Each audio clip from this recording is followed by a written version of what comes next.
Olá pessoal, vamos com mais um vídeo, essa a segunda parte, né, sobre a geração Beat. Eu fiz um vídeo anteriormente, não tinha certeza se ia dar continuidade, mas o pessoal aí andou me pedindo e aí eu resolvi então fazer um segundo vídeo falando um pouquinho mais sobre a geração Beat antes de começar a fazer os vídeos sobre os escritores, né, individualmente. Tá? Bom,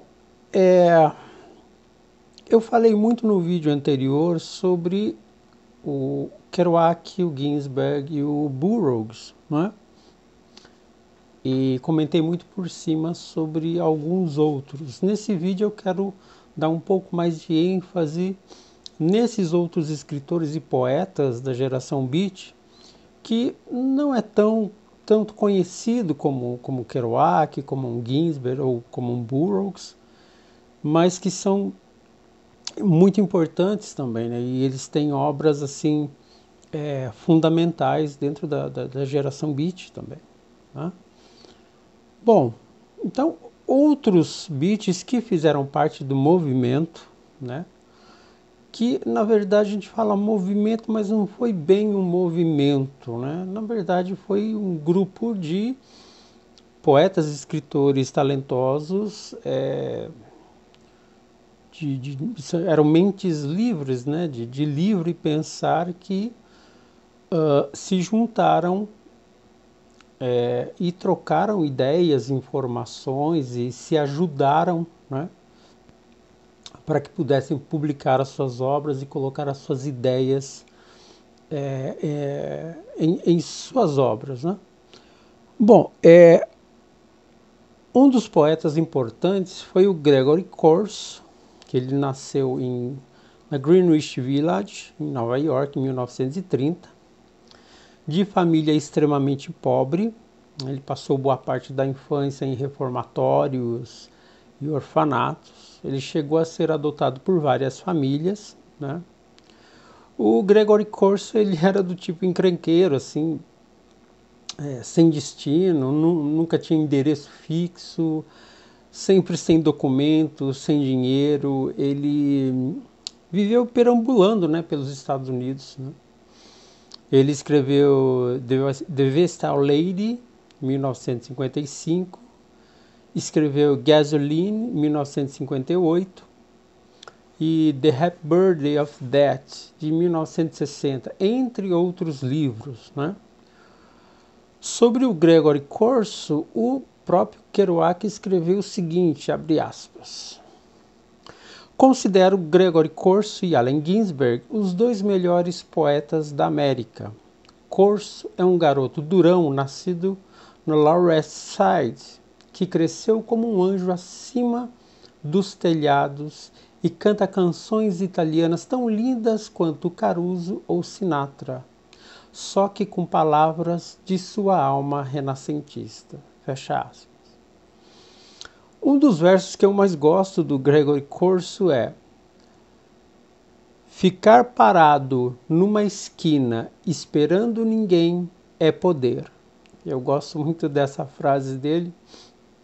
Eu acho que tem muito significado, né, sobre a questão do que é realmente poder. Um outro escritor é o Gary Snyder. O que eu tenho do Snyder aqui é esse livro, O Reabitar, que é uma coletânea da obra do Snyder, né? O Gary Snyder, que foi o herói do livro Vagabundos Iluminados, The Dharma Bums, do Jack Kerouac. E ele nasceu em São Francisco em 1930, cresceu em uma fazenda ao norte de Seattle, em Washington. E com uma bolsa ele foi estudar no Reed College. Né? Depois ele se formou em mitologia em 1951. Também fez curso de linguística na Universidade de Indiana. Trabalhou como lenhador e guarda florestal, enquanto fazia o seu curso de chinês em Berkeley. Foi para o Japão para viver em um mosteiro e receber o treino formal Zen. entre 1956 e 1957. Ele ficou lá no Japão. Ele viajou outras vezes para o Japão, retornou para os Estados Unidos em 1967, já casado com a Matsa, que é japonesa, né? E também já tinha um filho que vieram, né? Ele veio com a família e se instalou em Nevada para levar uma vida solitária, né? Ele publicou o Rip Rap and Cold Mountain Poems, que é de 59, Myths and Texts, de 1960, Third Island, de 64. Tá? Ele publicou uma série de outros livros também. E ele chegou a ser chamado de magnífico artesão da palavra por diversos críticos, né? Então, seus poemas falam da natureza, a ecologia tribal, né, dos índios americanos e também de magia, né? Então,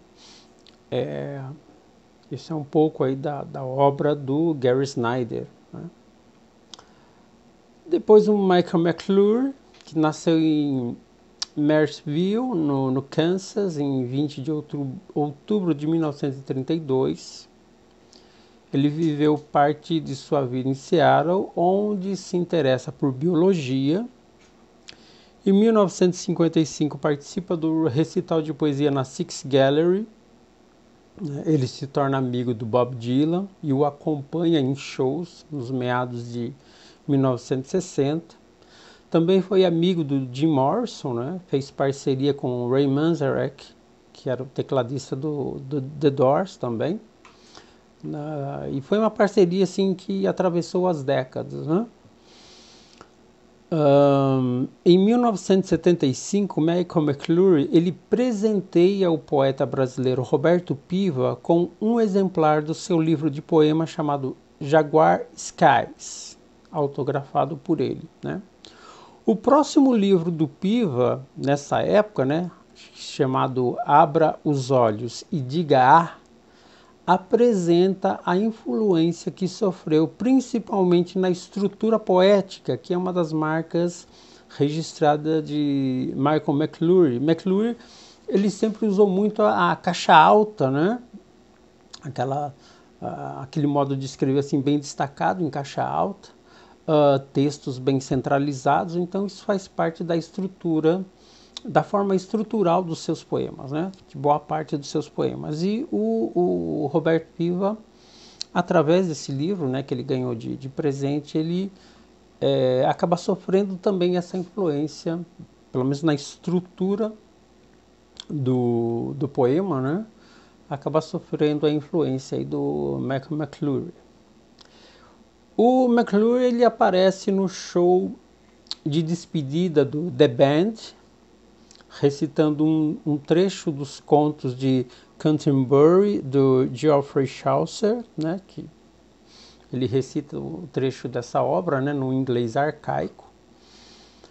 E ele publica The New Book e A Book of Fortune em 1959, Myth Science Exis em 1963 e Ghost Tantras em 64, né? E entre outros livros que ele veio a publicar também, tanto de ensaios, né, de textos, como de poemas. O McClure ele faz uma distinção muito interessante entre revolta e revolução.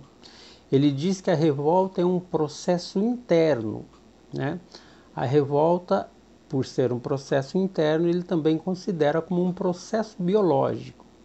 Já a revolução é uma busca por respostas, só que do lado de fora. Depois temos aqui o Lawrence Ferlinghetti, né, que é poeta, editor, ele foi responsável pela publicação de livros importantes da geração Beat, né? Entre eles, né, um dos mais importantes foi o próprio Uivo, do Allen Ginsberg. Ele fundou a City Lights, né, publicou grande parte dos livros e textos, né, da geração Beat. E ele foi um ativista também, né? Ele é um dos responsáveis por ligar os beats aos surrealistas. O Ferlinghetti ele tinha uma pegada bem surrealista, né, em parte de sua obra. E ele nasceu em 1919, entre 19 e 20, né? Ele nasceu em Paris, entre Paris e Nova York. E ele viveu a sua primeira infância na França com uma tia. Tá? E aí, com a morte da sua tia, ele foi adotado por uma família francesa. Ele entrou na Marinha, né, na guerra, participou da guerra. Depois voltou para Paris para estudar pintura na Academia das Belas Artes. Né? Depois retornou aos Estados Unidos em 1951, onde passou a morar então na Califórnia. E em 1975 ele foi homenageado pela Prefeitura de São Francisco e o seu nome foi colocado no calendário cultural da cidade, né? Então o chamado Lawrence Ferlinghetti Day, né? Lembra até o Bloomsday do Joyce. Pois bem, algumas de suas obras importantes, Pictures, The Gone World, que é de 55, tem o A Coney Island of the Mind, de 58, Open Heart, de 73, e tem uma série de outros títulos, inclusive em prosa, né? E o Ferlinghetti, ele morreu recentemente, ele morreu nesse ano, né, 2021. Ele morreu em fevereiro, se eu não me engano, dia 22 de fevereiro, com 101 anos de idade. Então ele chegou aí, né, atravessou um século, né? Então ele foi um dos últimos remanescentes da geração beat, né? Eu tenho que dele, deixa eu mostrar alguma coisa aqui.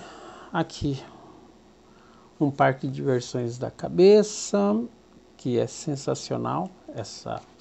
Esse livro aqui, alguns poemas curtos, né, de uma página, e os poemas mais longos, poemas jazzísticos também, né, pela LPM. Bom, agora aqui no Brasil, né, os correspondentes beats aqui no Brasil, só para citar dois, temos o poeta Cláudio Willer, né, e o Roberto Piva, né, da geração de 60. O paulistano e o Willer, os dois são paulistanos, né, tanto o Piva quanto o Cláudio Willer. E o Willer, ele, além de poeta, é tradutor e ensaísta e divulgador da literatura beat aqui no Brasil, né? Sempre dando palestras, escrevendo artigos sobre a geração beat. Ele publicou Estranhas Experiências, é uma coletânea de poemas, em 2004, pela editora Lamparina. O livro Volta, que é uma narrativa, pela Iluminuras, também de 2004. Anotações para um Apocalipse, e esse livro, se eu não me engano, foi o primeiro dele, pela Massa Ono, em 64. E Dias Circulares, também pela Massa Ono, em 76. Entre outros livros de sua autoria, né?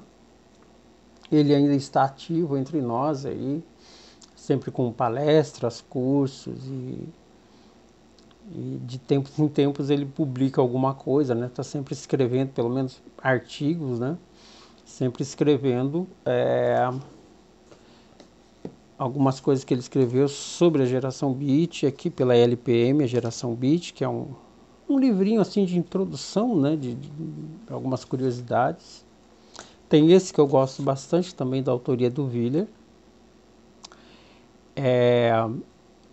Sobre a mística, né, a parte mística mais espiritual da geração beat, né? Nós temos o Cláudio Willer, e o Roberto Piva. Eu vou falar só desses dois, até para não me estender muito, né? O Roberto Piva, ele nasceu em 25 de setembro de 1937, faleceu em 2010, né? Dia 3 de julho de 2010, aos 72 anos. Publicou Paranoia, que teve um grande impacto, né? Já no ano de lançamento, foi em 1962. Depois ele lançou Piazza, em 64. Depois Abra os Olhos e Diga A, que foi em 75, e todos pela Massa Ono, né? Entre outros livros. E ele teve a sua obra reunida e publicada em 3 volumes pela editora Globo em 2005. Inclusive eu tenho essa obra, eu vou mais para frente fazer um vídeo sobre o Roberto Piva, né? E aí eu apresento os livros e falo mais da obra dele. Então lá, a literatura beat, ela chegou tarde no Brasil, tá? Embora os primeiros contatos, né, tenham acontecido aí na década de 60, né, com esse grupo paulistano formado pelo Willer, Piva, entre outros, né, outros poetas também, tradutores.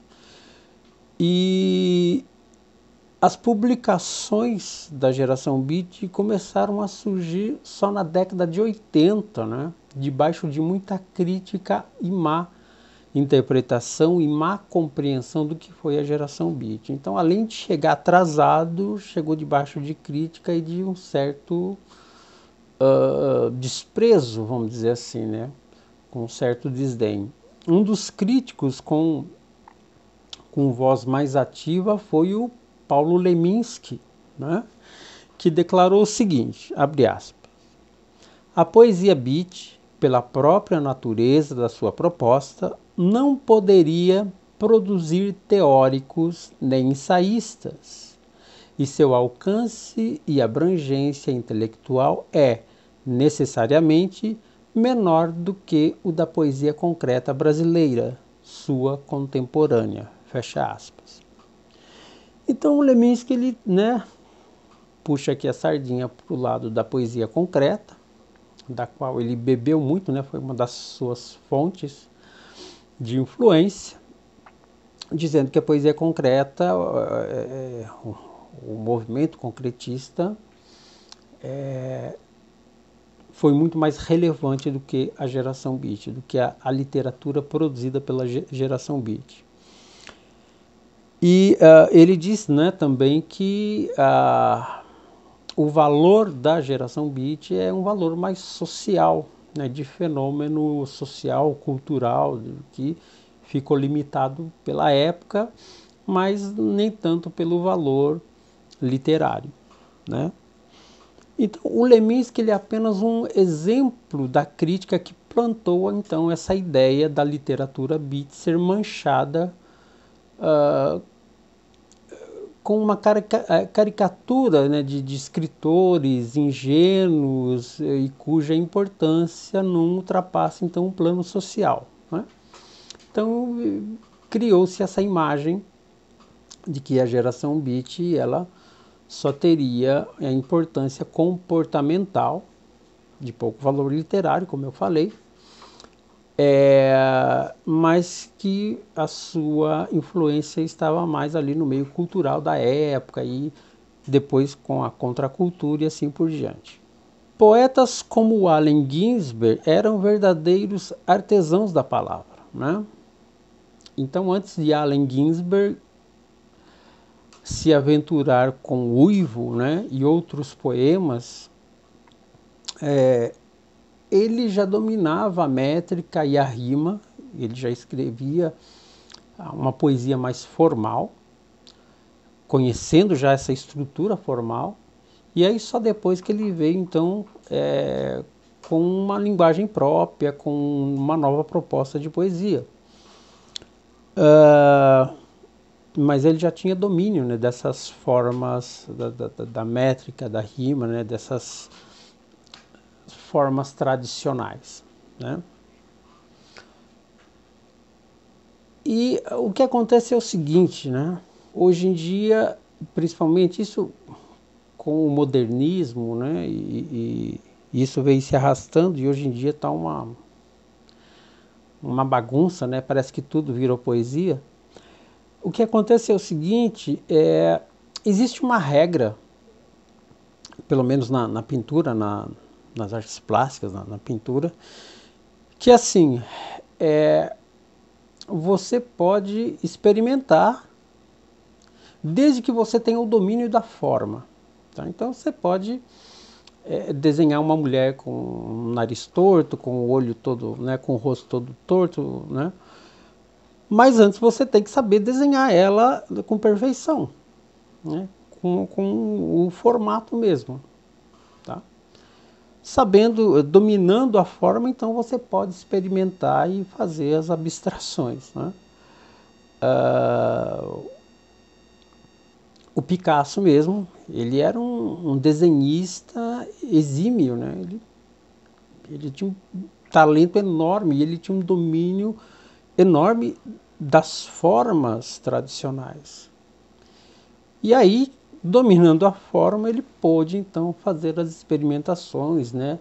Aí com o cubismo e tudo mais. E com a poesia é a mesma coisa, né?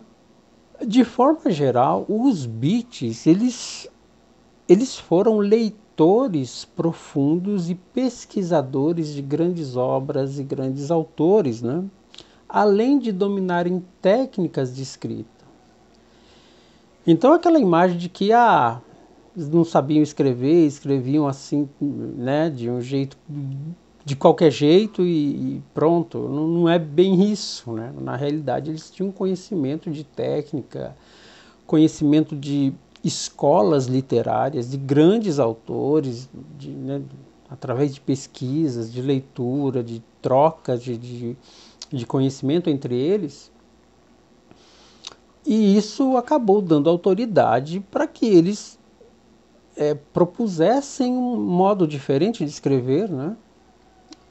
Um modo que até tivesse mais convergência com a própria época, com aquele contexto em que eles estavam vivendo. O escritor Sérgio Kohn, ele esclarece o seguinte, abre aspas, a reflexão beat nunca esteve ligada a uma ideia de vanguarda ou movimento. Vanguarda pressupõe a aceitação da ideia de progresso, o que os escritores beat estavam refutando. E o conceito de movimento literário, por sua vez, pressupõe ações programáticas e obediência a certos preceitos estéticos. Fecha aspas. Então, o que significa? Entre eles, entre os beats, havia uma grande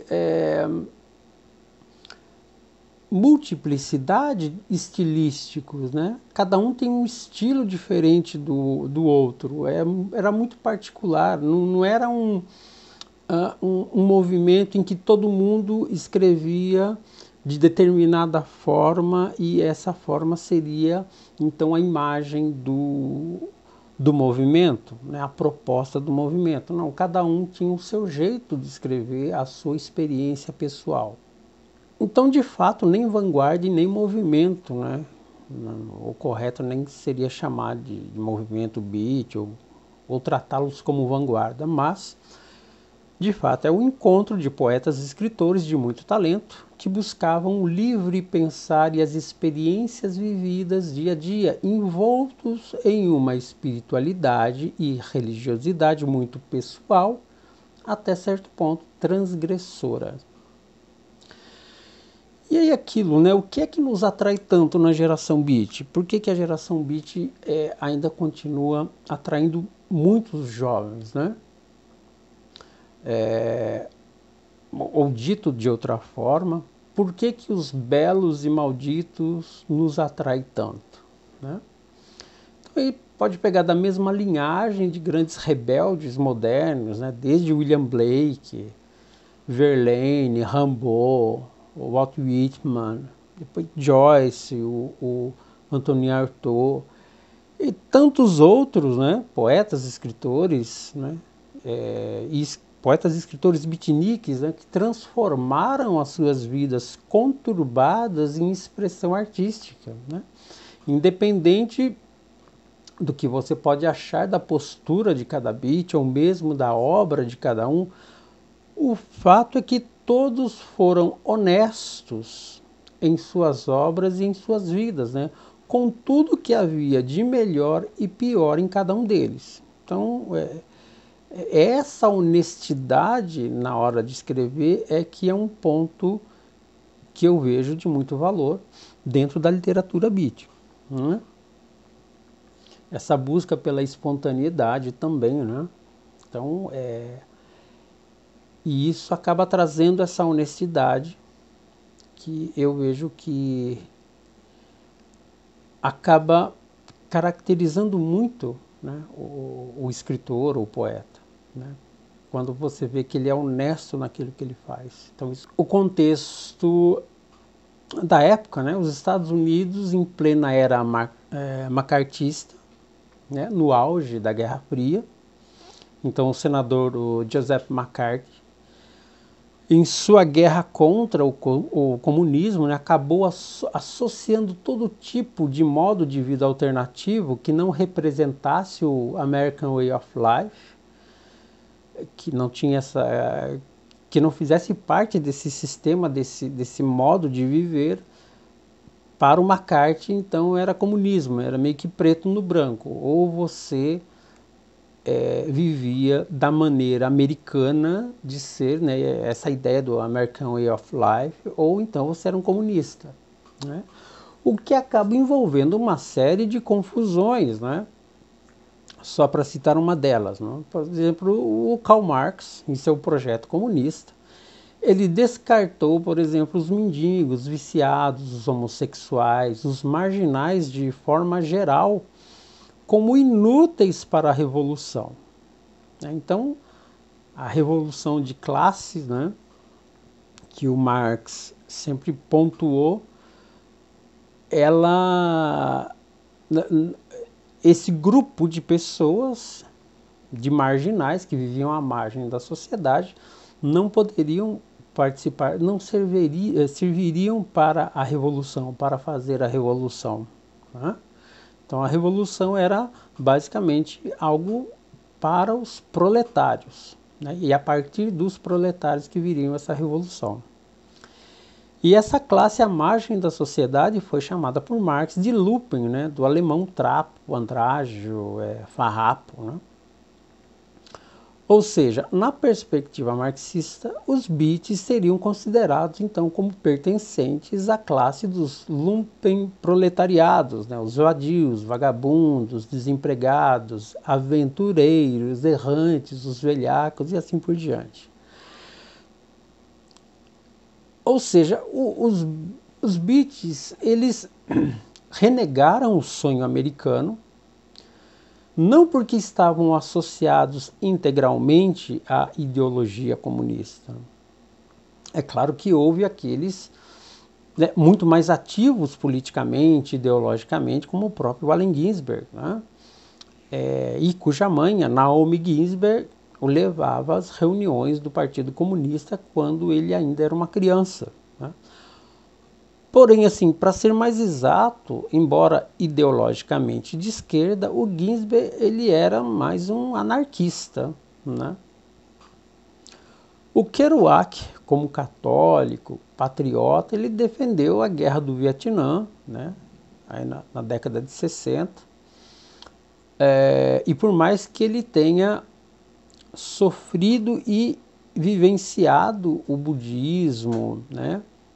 A religião budista, vamos colocar como religião também, não é o termo certo, mas ele vivenciou o budismo, mas ele nunca deixou de lado o catolicismo, ele nunca renegou o catolicismo, que sempre foi o forte dele, né? E as imagens e mitos cristãos sempre fizeram parte da sua mítica na literatura, tá?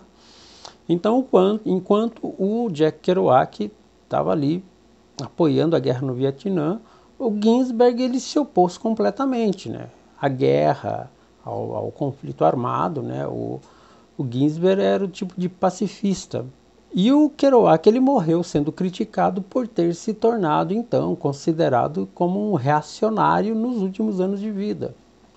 De forma geral, os Beats eles eram contra o materialismo, e não apenas o materialismo econômico, né, representado aí pelo capitalismo, mas contra o materialismo em seu sentido mais científico, abolindo qualquer tipo de transcendência, né? Então, representando aí também o marxismo, né, uma vez que o marxismo ele tem a veia materialista, cientificista. E o cerne Beat, né, muito pautado pelo próprio Kerouac, buscava assim uma transcendência espiritual, né? Não é à toa que o Kerouac gostava de dizer que Beat também tinha o sentido de beatitude, né, dando essa conotação espiritual, né, de transcendência.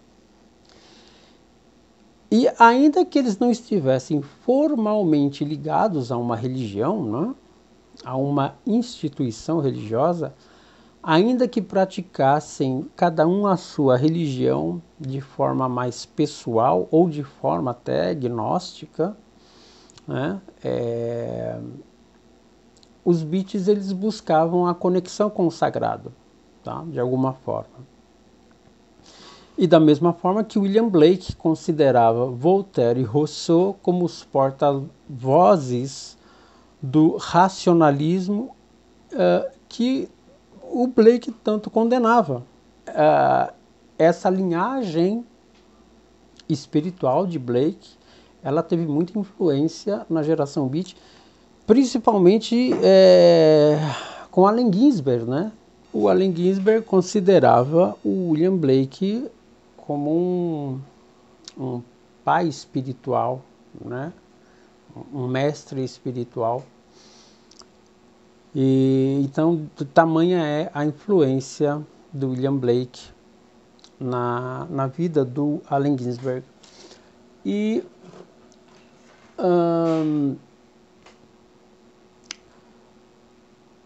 todos eles então tiveram, de uma forma ou de outra, essa busca ou essa vivência, né, espiritual ou de busca transcendental. E essa confusão, né, sobre que tudo que não participava da vida americana, né, do American Way of Life, então era comunista. Isso também acabou atingindo, de forma geral, né, outros personagens da época, né? Então, pegar, por exemplo, Beatles, o próprio Elvis Presley, eles foram considerados agentes socialistas comunistas, trabalhando, né, para abalar as estruturas dos bons costumes e da moral capitalista. Então, muitos críticos, entre eles o David Noebel, que é autor do livro Os Menestréis Marxistas, Manual sobre a Subversão Comunista da Música, o David ele disse o seguinte, abre aspas, John Lennon e The Beatles eram parte integrante do ambiente revolucionário e receberam notas altas da imprensa comunista, fecha aspas. Né? Então, muitos artistas da época, né, foram taxados de comunistas, de socialistas, ainda que necessariamente não fossem, mas eram tratados como, né? E ainda que o Lennon, junto com a Yoko Ono, né, protestassem pelados na cama contra a guerra, pedindo paz ao mundo, né? Ainda que Lennon cantasse um mundo sem inferno, nem paraíso, um mundo sem religião, né? Sem Deus, na música Imagine, ele não deixava de buscar os seus paraísos artificiais, seja na maconha, nos cogumelos ou fazendo uso de cocaína ou de heroína, né?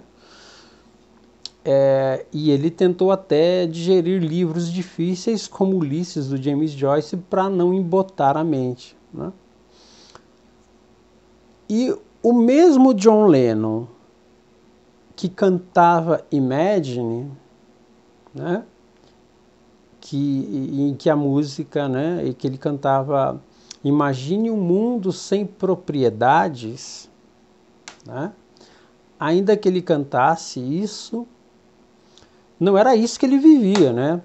Tanto ele como a Yoko Ono, que era uma outra consumista compulsiva, então eles passavam a tarde, dias de semana, passavam a tarde esvaziando as lojas mais caras de Manhattan, né? Até que a limusine ficasse cheia de roupas de grife, de equipamentos eletrônicos e assim por diante. Então esses ativistas, né, como John Lennon, né, esses ativistas pelos direitos dos animais, né, eles chegaram num único dia, numa única tarde, chegaram a gastar $300 mil em 20 casacos de pele na Bergford Goodman, né?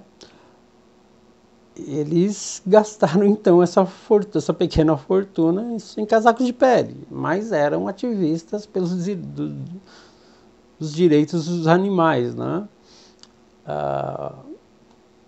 Então, não foi à toa que muitos astros do rock, rotulados até como malditos, como rebeldes, os grandes rebeldes, eles se adaptaram ao sistema e viraram a chapa branca, né, daquilo que eles mesmos criticavam, né?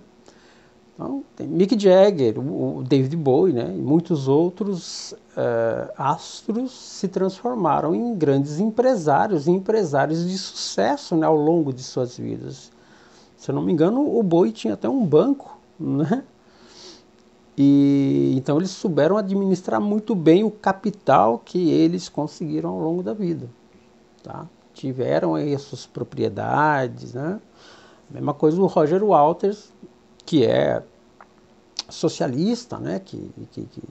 Que tem esse viés ideológico de esquerda, mas ele tem lá uma mansão dele, que não pode chegar gente perto, assim, né? Então ele tem lá o paraíso dele, tem as coisas dele lá e as propriedades dele. O Nick Manson, né, que era o baterista do Pink Floyd, tinha coleção de aviões, né? O brinquedinho, a diversão dele era ter coleção de aviões. Aí tudo bem, cada um na sua, né? O que eu tô querendo dizer é que nem tudo é o que parece ser, né? E nem tudo era o que parecia ser na época também, né? E que o mundo é cheio de revolucionário, mas aquele revolucionário de chapa branca, né? É cheio principalmente nos dias atuais, né? Cheio de rebelde, mas rebelde de chapa branca, muito atrelado ao sistema, né? Mais atrelado ao sistema do que muito reacionário capitalista.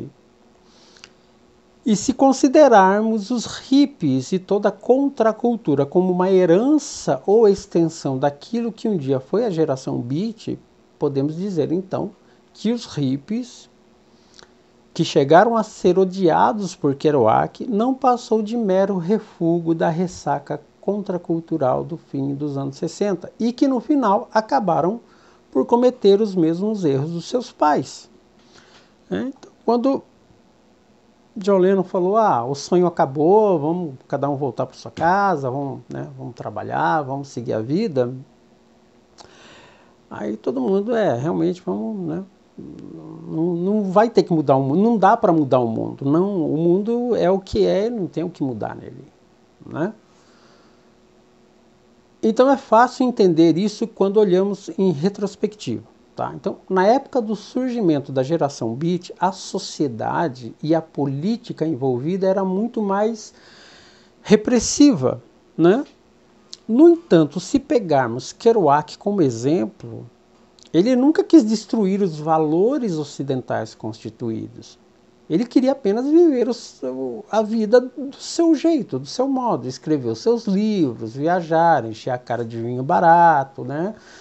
Sair com os amigos, ouvir jazz e assim por diante. Né? Ele não tinha aquela ideologia revolucionária de querer mudar as coisas, né? De forma política e tal. Então os beats, a princípio, não queriam se envolver com política, embora possa encontrar muito de política na literatura beat, né? Em Allen Ginsberg principalmente, em prosa do Ferlinghetti e assim por diante, mas inicialmente, a princípio, eles não queriam se envolver em política, tá? Enquanto que os hippies quiseram destruir o sistema, só que para isso eles tiveram que se integrar ao sistema, ou gerar um novo sistema. Então eles não tinham a revolta interna da qual falou o Malcolm McLuhan. Porque o rebelde, o maldito, real, de verdade na essência, ele tem uma revolta interna e não externa. Então, o revoltado é aquilo que ele é diferente do revolucionário, nesse sentido. Né? Então, esse pessoal, eles estavam mais cheios de uma sanha revolucionária que é externa e superficial, até certo sentido, e o que não é transformadora no ser humano, né?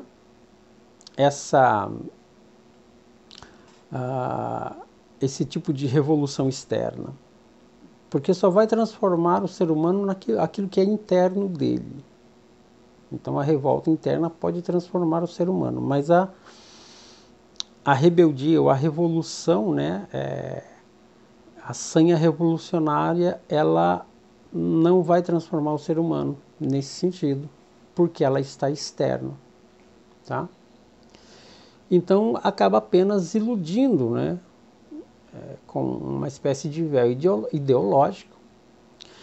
Agora, o fato é que a repressão da época do surgimento da geração Beat fermentou uma potência criativa que eles puderam captar e expressar em suas obras, em suas vidas. Tá? Quando os hippies chegaram, muitos tabus já haviam sido derrubados e a potência criativa não era a mesma de 2 décadas atrás. Então, aqui no Brasil, foi justamente durante o regime militar, né, que a efervescência cultural mais cresceu. Tanto na música, como os festivais da MPB, do final da década de 60, né, quanto os grupos de rock do início dos anos 80, e teve Secos e Molhados, o surgimento do Raul Seixas e assim por diante. Assim como na literatura com os próprios beats brasileiros, né? Então tem lá o Cláudio Willer, o Roberto Piva, o surgimento da poesia marginal, também conhecida como geração do mimeógrafo, que tem como representantes o Chacal, o Ali Salomão, o Torquato Neto e tantos outros, que justamente levantaram a sua voz por conta da opressão, né, por conta do regime militar, né, da ditadura militar. Foi através disso que eles ergueram, então, a sua voz, o seu protesto. Tá? Então, a potência criativa só pode ser fermentada graças à opressão. Ela só foi, então, no caso nosso aqui do Brasil, ela foi fermentada graças à opressão do regime militar. Então, músicas como Cálice ou Roda Viva jamais existiriam, né, não teriam nem razão de existir se não fosse a ditadura, a vivência do regime militar. Né? Então, a melhor safra do rock nacional em quantidade e qualidade surgiu no final dos anos 70, início da década de 80, em pleno regime militar. Foi aí que surgiu o grande boom do rock nacional. Né? E que no decorrer aí dos anos 80 até os anos 90, aí os remanescentes, aí acabou esse cenário, acabou. Não surgiu nada de relevante depois disso. Porque já estávamos num regime democrático, né? Então, houve toda essa transição, né, de redemocratização do Brasil, e com isso a opressão, vamos dizer assim, esse regime mais fechado deixou de existir e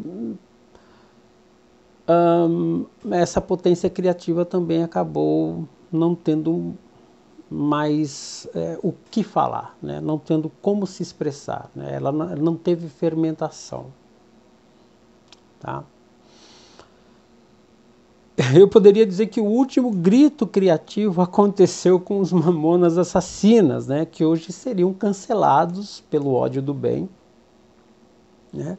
Não por viverem na marginalidade, mas por serem politicamente incorretos, né? Segundo as normas de um mundo altamente progressista, né? Onde há uma supervalorização dos direitos e uma negação das responsabilidades. Então se fala muito em direitos, mas de pouca responsabilidade. Então a qualidade artística decaiu vertiginosamente em quantidade, mas principalmente em qualidade. E tudo, inclusive na arte, se resume em meros lacradores, ofendidinhos e vitimistas. Enquanto os nossos poetas e escritores brasileiros, de fato, os belos e malditos poetas brasileiros, estão cada vez mais condenados ao esquecimento. Eu estou falando de poetas geniais, como Bruno Tolentino, que pode até ser considerado uma espécie de poeta beatnik. Ele teve uma vivência assim, nada diferente da vivência de um Allen Ginsberg, ou de um Burroughs, ou de um Kerouac. O Bruno Tolentino, ele também com essa ligação, né, da sua espiritualidade, da sua vivência espiritual, né, ele era macumbeiro, ele era homossexual, traficante, né, ele foi condenado e preso no Reino Unido, né, e ele foi um inimigo feroz do movimento concretista também. Né. Então o Bruno Tolentino, além de ser um poeta genial, né, e apesar da poesia dele ser estritamente formal dentro dos moldes tradicionais, né, de soneto, de rima, de métrica, ele teve uma vivência extremamente rebelde, extremamente maldita nesse sentido. Né?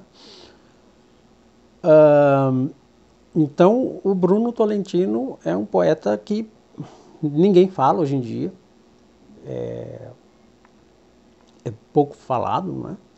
Pouco comentado, e ele teve uma vida extremamente agitada, uma vida, ele foi um outsider, né? Da mesma forma o Roberto Piva, né, que também foi um beat visceral aqui da nossa terra, aqui do Brasil, né? Uma poesia contundente, uma poesia poderosa. O Roberto Piva também pouco conhecido, quase ninguém fala, né? Quase ninguém, né? E Também tem o maluco do Gerardo Melo Mourão, que foi integralista, ele foi preso aí algumas vezes. O Gerardo, ele até chegou a ser considerado, foi caluniado, chamaram ele né, acreditaram que ele era um espião nazista, né? E o Gerardo, ele teve a obra, né, a sua obra foi elogiada pelo Ezra Pound. O Gerardo Melo Mourão foi inclusive amigo do Albert Camus, que numa de suas visitas ao Brasil aconselhou que o Gerardo abandonasse a política, porque o Gerardo, ele tinha uma vida política também, né? E numa dessas vindas aqui ao Brasil, o Camus falou assim, pô, abandona essa merda aí, né? Nós somos artistas, né? Nós não fazemos a história, nós sofremos a história. Então foi o que o Camus disse para o Gerardo Melo Mourão. Nós não fazemos a história, o artista não faz a história, o artista sofre a história. Bom, e o poeta William Blake, na sua obra O Casamento do Céu e do Inferno, escreveu o seguinte: a oposição é a verdadeira amizade. Então hoje nós vivemos em um mundo cada vez mais progressista em que, nas palavras de Blake, o excesso de tristeza ri e o excesso de alegria chora. Então, em um mundo cada vez mais progressista, só encontramos água estagnada cheia de veneno. Por quê? No mundo progressista, em que a liberdade é supervalorizada, o fermento, a potência criativa, ela não tem força para fermentar, ela se dilui e perde muito em qualidade. Quando o Estado é generoso, o artista se acomoda. O filósofo vira professor, palestrante para formação de coaches ou estrelinha de plataformas digitais na defesa das liberdades, do politicamente correto, né? Os rebeldes de hoje se ofendem com qualquer coisa, né? Os ditos rebeldes, né? Defendem o politicamente correto, têm a ciência como uma espécie de religião do glamour e pior, estão sempre iludidos e acham que resistem, né? Que são contra o establishment, sem terem noção de que eles próprios são os empregadinhos mais obedientes do sistema. Então, esse pessoal que se diz ou que se acha que é rebelde, que está lutando contra o sistema, esses é o que estão mais obedientes ao sistema. E como o Roberto Piva disse, abre aspas, difícil não amar gente inconformada no mundo de mansos, fecha aspas. Então, o que acontece é o seguinte, não daria para ter uma geração beat hoje, tá? Dentro de um aspecto de social, né, de comportamento. Então, o que nós temos é a literatura beat, né? E os beats foram os últimos rebeldes modernos. E depois disso, o rebelde tradicional, toda essa linhagem do rebelde, do maldito, que vem de Blake, de Baudelaire, de Rimbaud, de Poe, essa linhagem toda, ela se perdeu por aí, né? Então nós perdemos qualidade no contexto da rebeldia, como na própria literatura, na própria arte, né? Perdemos em qualidade porque perdemos a potência criativa, né? Porque estamos vivendo um mundo cada vez mais progressista e isso não ajuda na manutenção, na formação de grandes rebeldes, de grandes almas rebeldes, né? Do revoltado, né? aquele que tem a revolta interna. Esse é o honesto, esse é o rebelde honesto, não é chapa branca. Esse é o maldito honesto. Né? Bom, pessoal, então, tá bom, né? Já falei demais. Segundo vídeo da geração Beat, apenas trazendo algumas informações, falando aí mais até da contracultura, de tudo que envolveu, mas eu quis falar um pouco de alguns autores que eu não falei no primeiro vídeo, tá? Pois é isso, pessoal. Deixa aí os seus comentários, se você gostou, se concordou, se não concordou, enfim. Deixa aí se gostou, se não gostou, deixa dislike, enfim. Fique à vontade. Eu agradeço aí mais uma vez e vamos aí até o próximo vídeo e até mais.